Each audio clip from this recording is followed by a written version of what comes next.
Therapists across America are reporting a bizarre new phenomenon in their offices. Patients are literally losing sleep, skipping meals, canceling vacations because they can't stop obsessing over Donald Trump. One psychologist says it's become so severe, they're treating it like an actual clinical disorder. But what's really happening behind closed doors might shock you. This isn't about politics anymore. It's about your mental health. When licensed therapists start documenting specific symptoms like insomnia, panic attacks, and obsessive thoughts, all triggered by one person's existence, we're crossing into dangerous territory. Your friends, your family members, maybe even you are experiencing psychological responses to political content. Adam Carolla points out the irony. While some people profit from Trump hatred, others are literally making themselves sick over it. The implications are massive. Are we witnessing mass psychological manipulation? Is this organic mental illness or manufactured outrage? When Democrats defend Iran and white colonialism just to oppose Trump, we're seeing real-time cognitive breakdown. Now, speaking of protecting yourself from chaos, let me tell you about our friends at Noble Gold Investments. Yes, they've been sponsors of ours for many, many years. And if you're over 40 and planning to retire someday, the window to protect what you have built may be smaller than you realize. Here's a question most people never ask. Is your portfolio built for what's coming next? Many investors in their 40s and 50s discover they have little to no exposure to precious metals. That means their savings are largely tied to markets, policies, and paper assets. There will be a number on the screen, I promise, but those paper assets have very little protection if conditions change. As retirement moves from someday to on the horizon, protecting what you've already built becomes just as important as growing it. And that's where Noble Gold Investments comes in. That's where Noble Gold Investments comes in. Helping investors reduce risk by adding physical gold to their portfolios. Right now might be a smart time to talk with Noble Gold Investments. No pressure, no sales gimmicks, just clear answers and a strategy built around your goals. Visit nextnewsgold.com and build your portfolio for the long term. nextnewsgold.com. The link is right there. Now back to the psychological meltdown that we are witnessing. This is the twist. Steve Hilton reveals how Trump Derangement Syndrome is forcing Democrats into the most insane positions imaginable. They're now defending Iranian regime actions and Danish colonialism in Greenland. Think about that for a second. These people who spent years calling everything racist and colonialist now defending actual colonialism because Trump opposes it. The syndrome isn't just making people sick. It's making them abandon their core beliefs. Psychotherapists now seeing Trump Derangement Syndrome in their patients. I had one patient couldn't enjoy vacation because she saw Trump on her device or news and felt triggered. Oh boy, here we go, folks. Jonathan is in focus with me now. So first of all, identify it for us. You're in a session and you pick up on what? Oh boy. Well, Harris, it doesn't take long for me to pick up on this. People are obsessed with Trump. They're fixated. They're hyper fixated on Trump. And they talk about some of the features of this disorder. They can't sleep. They feel traumatized by Mr. Trump. They feel restless. I had one patient who said she couldn't enjoy a vacation because anytime she saw Trump in the news or on her device, she felt triggered. So this is a profound pathology, and I would even go so far as to call it the defining pathology of our time. These people come to you for the things that you described. Can't sleep, traumatized, perhaps depression. I don't want to put words in your mouth. But at first, you are there to treat an illness, a disorder of some kind. And what you figure out is the trigger. Well, and Trump is the trigger for many of these people. And to be that fixated on a figure, on a person, it's simply not healthy. And our country has strayed so far away from where we once were. If you look at in the 80s when President Reagan was shot, people were united. He famously said, I hope you're all Republicans, to the surgeons. And the response was, today, Mr. President, we're all Republicans, but our country has lost that. We've strayed so far from that unity. Mm-hmm. And what do you see? Because you told me off camera, 3/4 of your patient load right now has what you're calling this TDS. Well, 3/4 of my patients will present with a lot of these symptoms, and within probably 5 minutes of seeing me, their hatred for Trump comes up. So if you're that hyper-focused on Trump, that's a real issue, and it's worth being treated. Is there a pill for that? This medical angle. Now pivot to the clinical expert. Dr. Gad Saad confirms Trump Derangement Syndrome is a real psychiatric disorder, a form of parasitic thinking derived from emotional processes rather than cognitive processing. People who suffer from TDS always give you an effective base. And so would you say that, for instance, what's very popular in America at the moment is Trump Derangement Syndrome? Is that an example of, suicidal empathy, parasitic mind, some sort of brainworm that's got it? Because it doesn't seem to be just a normal antipathy to a political figure. It really seems to be a derangement, a psychiatric ailment. People are obsessed and compelled to attack others who they suspect might harbor sympathies towards Donald Trump.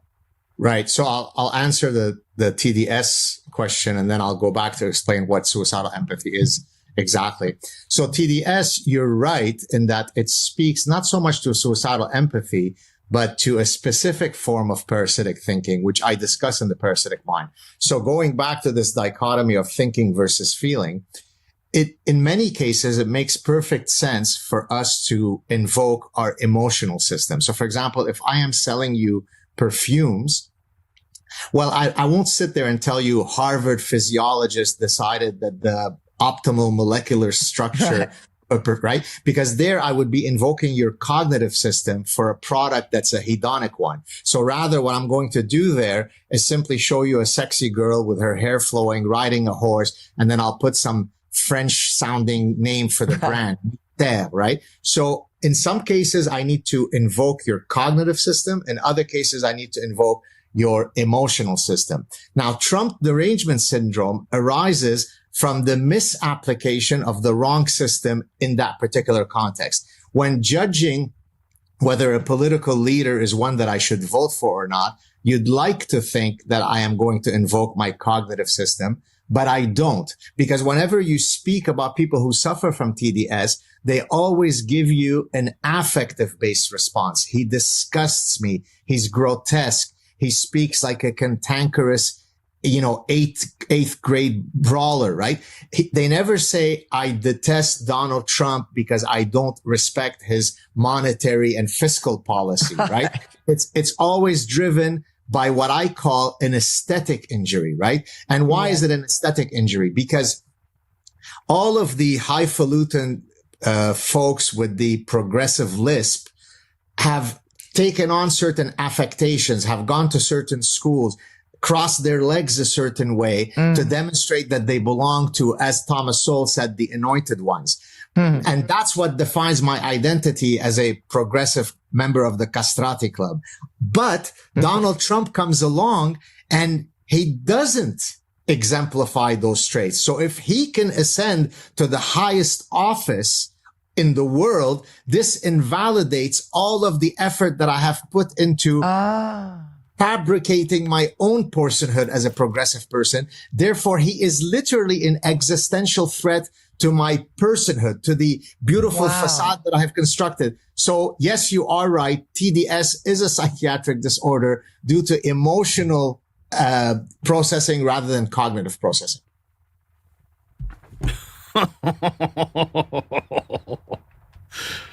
It's real, folks. Here's another expert on the broader cultural impact. Gutfeld says Trump Derangement Syndrome is actually Trump derangement addiction.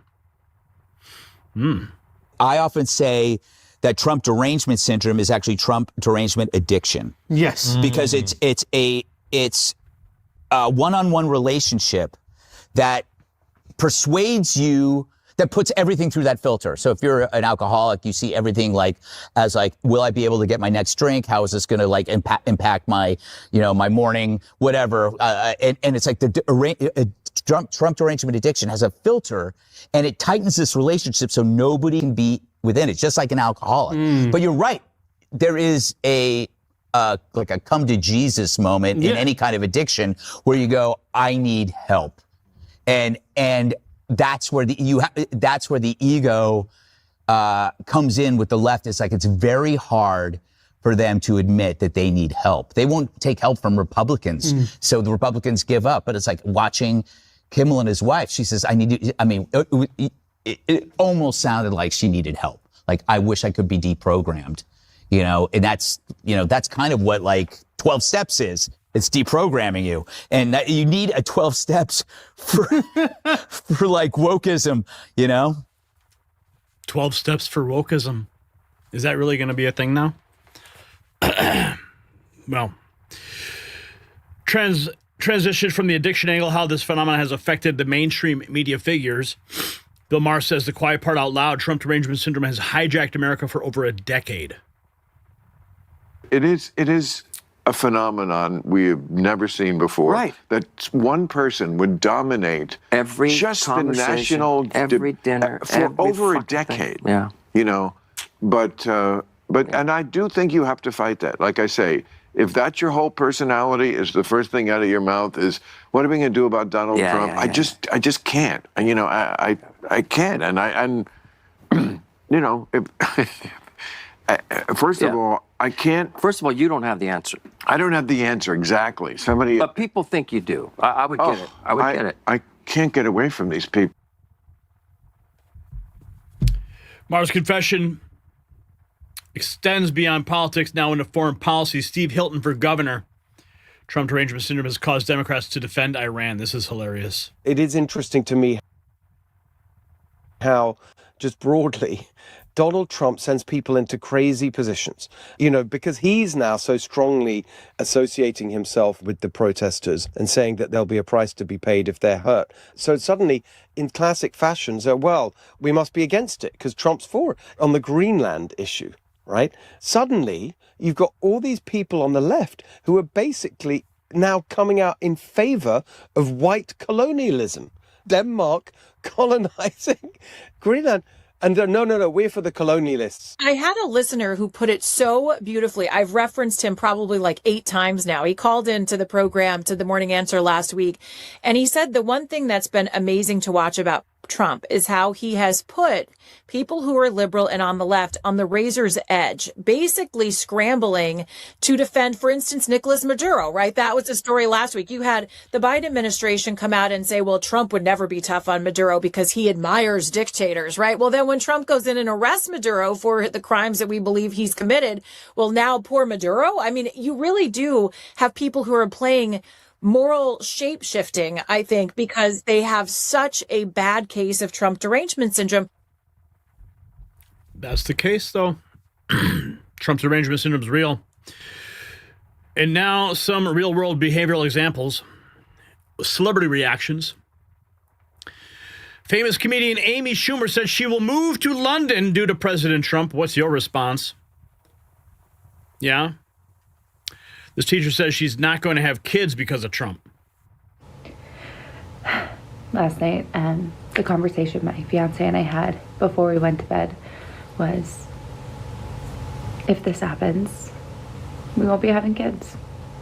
At least not in the next 4 years. We definitely can't have them in the state we live in now. I'm already a high risk, and if we wait 4 years, I'll be pushing 36, which makes me high risk and a geriatric pregnancy, which means it's probably never going to happen for me. Not here in the U.S., definitely not here in Charleston, South Carolina. We could move back to our home state of Maine. They're a protected state, or to Vermont, somewhere in New England. But even then, who's to say what's going to happen? And then waking up to texts between myself and my female friends and my LGBTQ plus friends, and not knowing what the world's going to look like for them either. And then coming to school this morning and realizing someone might want to put a gun in my hand to protect these kids. That's all we did at our last teacher in service day, was prepare for gun lockdowns. I teach 2- and 3-year-olds. And that's the world they're growing up into. So I hope you voted. And I hope you know what you did when you voted. Well, you know what? I'm glad I voted, because now I feel better knowing that you will not be reproducing. All right. Now, the most concerning example. Kindergarten teachers at Propel Northside in Pittsburgh cross their fingers in hopes of an assassination of President Trump. There's news in the world, guys.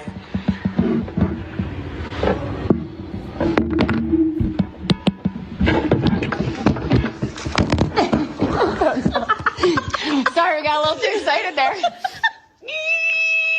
Guys, please. Please. Hang on a second. Let me see that again. There's news in the world, guys.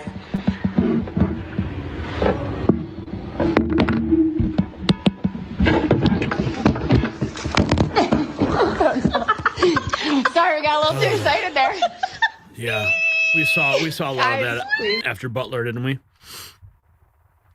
And now here is Adam Carolla on the detrimental effects of TDS. You take Trump Derangement Syndrome and you take someone like Rosie O'Donnell. Now people will go, okay, well, what about your buddy Kimmel? Which I just had a good exchange with, because I found myself wearing this, which is the Kimmel sweat jacket, on the trip, and then because it's cold, I put on the Kimmel parka.